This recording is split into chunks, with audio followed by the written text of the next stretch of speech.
SimScan calibration.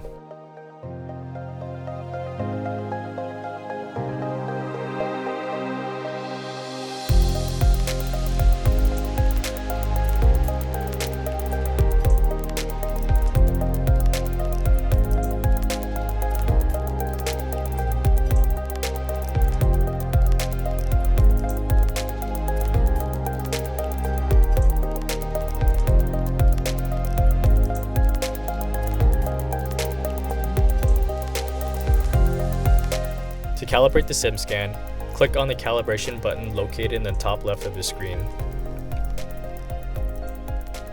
Point the SimScan at the calibration plate and hit the play button on the back. Match the on-screen poses and use the crosshairs as a reference for orientation and depth.